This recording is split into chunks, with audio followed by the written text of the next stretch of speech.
Malaysia Armed Forces Angkatan Tentera Malaysia ATM are responsible for the protection of the country against internal and external threats. But do you guys really know about our national forces? Hi and Assalamualaikum to everyone and my lecturer Madam Nurliana.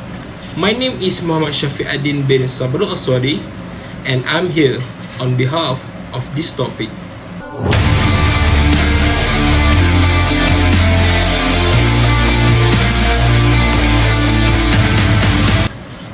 The Malaysian Armed Forces is comprised of three branches of service.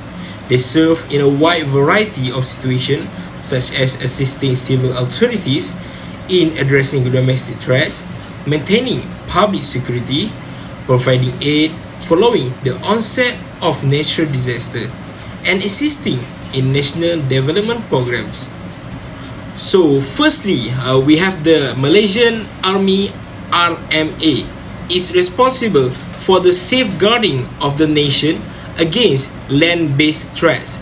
Next, we have the Royal Malaysian Navy RMN, protects Malaysia's coastline, territorial waters, and economic zones from potential trespass or illegal activity.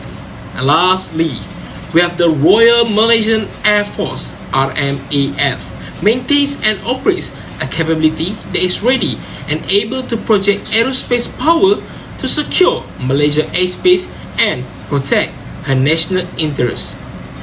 Last month, the whole country was in shock and terrified by the statement that Israel has made. That is, if we keep being busy in their business, they will attack us. My question is, why we are terrified?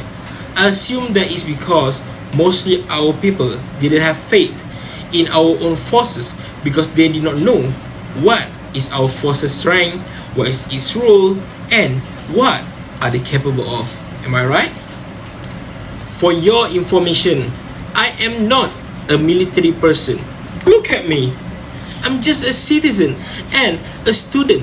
But based on the data that I have collected, I actually have faith in our national forces, and that is why I am here today to inform you guys what makes me have faith in our national forces. There are three reasons why I have faith in them. The first reason is Malaysia Army Forces strength. The second reason is Malaysia Army Forces role.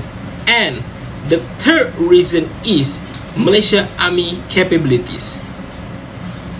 One of the first reasons is about the Malaysia Army Forces strength. As of 2003, ATM has a strength of 118,000 personnel, and this is more compared to Thailand, Indonesia, and Singapore. Malaysia's military spending under 2005 estimates is 2.03% of the GDP. ATM modernization was to attain minimum deterrent capability (MDC) to defend the country from outside attacks, because the ATM had just switched from counter-insurgency warfare to modern warfare.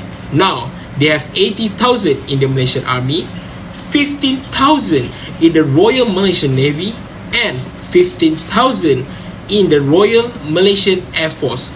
There were also 51,600 reserve, that is 50,000 in the Army, 1,000 in the Navy, and 600 in the Air Force. How amazing that is! The next reason is about the Malaysian Army Forces role.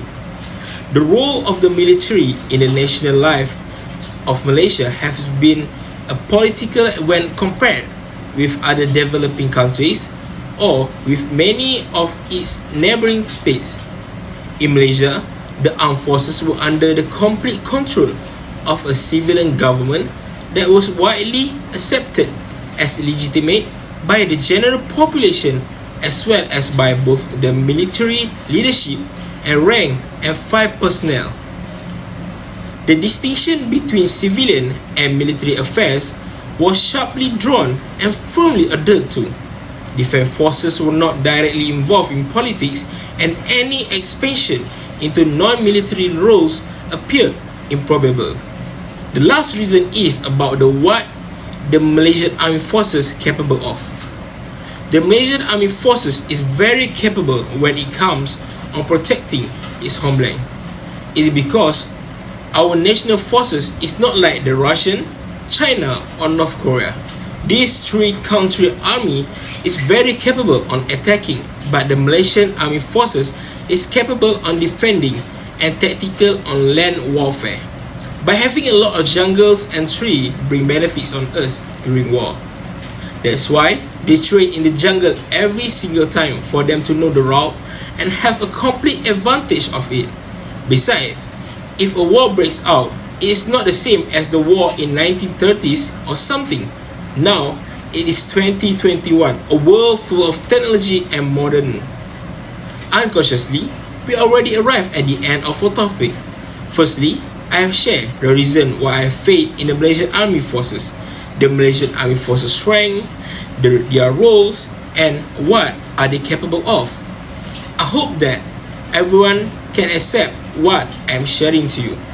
I also hope that as a citizen of Malaysia, we must have a complete trust and faith in our armed forces, because if we don't, then who will have faith in them, right? So, think about it.